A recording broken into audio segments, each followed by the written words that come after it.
Hey everyone, I'm Guillory Darabi and I've been covering the climate crisis all over the world. For now, I'm working from here, home. Now, I know with the COVID-19 shutdowns, life has been a struggle for a lot of people, so this may not be the easiest time to hear about something that's going to happen in a decade from now. But what if I told you the COVID-19 pandemic, the global economic crash, and climate change are all actually linked? Just hear me out.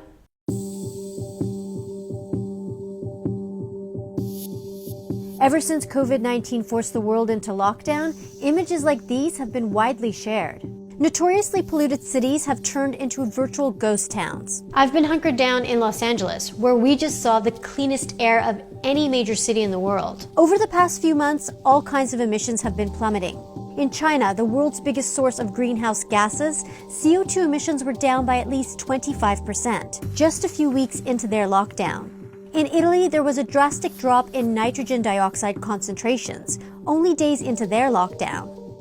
And in New York, carbon monoxide levels have been reduced by almost 50% compared to last year.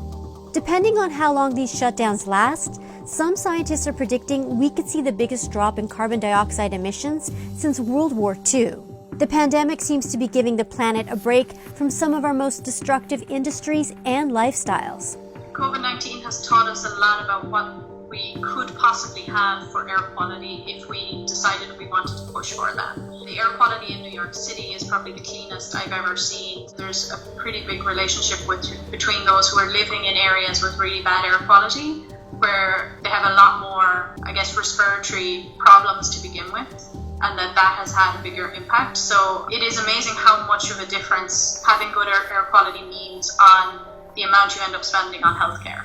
For example, a 2016 World Health Organization study found that more than 4 million people died that year, directly due to air pollution. Climate change and air quality are closely tied together. We can feel the air quality improving. It's tangible from day to day. It's much harder to sense what's happening with climate change. You see, CO2, which is the biggest greenhouse gas, can take hundreds and even thousands of years to be removed from the atmosphere. But every source of air pollution in a city is a source of CO2. So if we're improving air quality, we're also reducing greenhouse gas emissions. That being said, these clear skies are only temporary. It won't last. So as soon as things ramp up again, those emissions will start to increase quite dramatically. Roisin's teams say they're already detecting pollution spikes in China, which has relaxed its emissions regulations as it tries to reboot production. The Trump administration has already begun rolling back key environmental protections, including rules aimed at curbing harmful auto emissions. And some industries no longer have to monitor or report on their emissions during the pandemic. Mega polluters like airlines are also getting massive bailouts. On the surface, that might seem understandable. Anything to restart the economy and get people back to work, right? But the economy wasn't crashed by environmental regulations. In fact, some people like policy expert Jacqueline Klopp say this is the time for even stricter rules. A global pandemic is a failure in policy. Is it truly tone deaf to be asking for tougher environmental regulations when so many people are out of work and struggling? I think that it's important as we talk about these bailouts to these sectors that are high carbon emitters, that we first of all deal with the crisis and support the workers. And there should be no conditions on supporting the workers. I think there has been a lot of concern about unconditional support for these sectors, and then you get stock buybacks and other things that don't really protect workers. But as we move to the next phase of how are we going to rebuild our economies, I think that's where we need to have much stricter conditionalities. It's worth remembering that these bailouts are paid for by the public.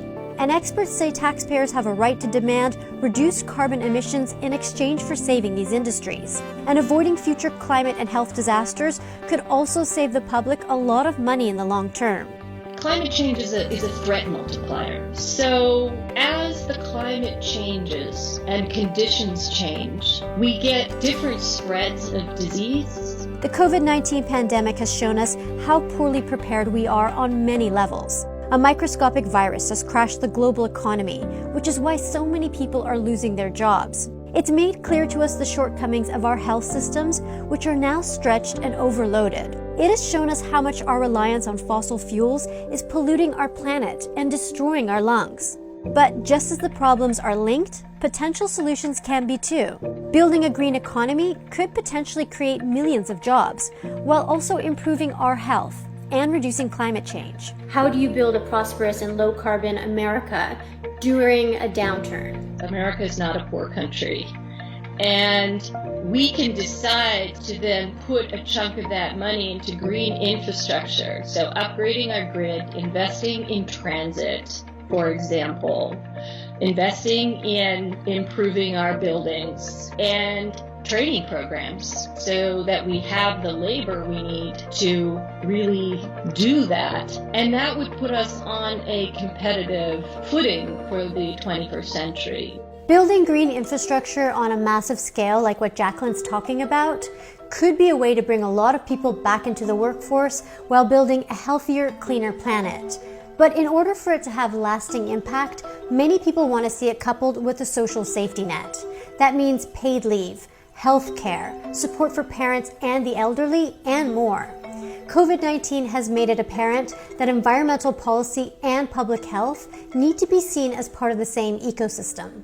We have reduced the carbon emissions. We can do that without the same kind of impact on the economy. It shows we can do it. We're measuring the impact that we can see in the atmosphere quite clearly.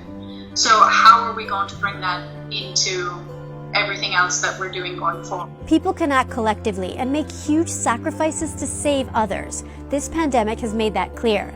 But the scientific consensus is also crystal clear. We only have about a decade to reverse the impact of climate change. The global pandemic shows us how our policies are not adequate and not working to protect people. And I think the public needs to say, I want money going into places that build me and my children and my grandchildren a proper future. Thanks so much for watching, guys. I hope you're all healthy and safe. Let us know in the comments what new policies you'd like to see have come out of this pandemic.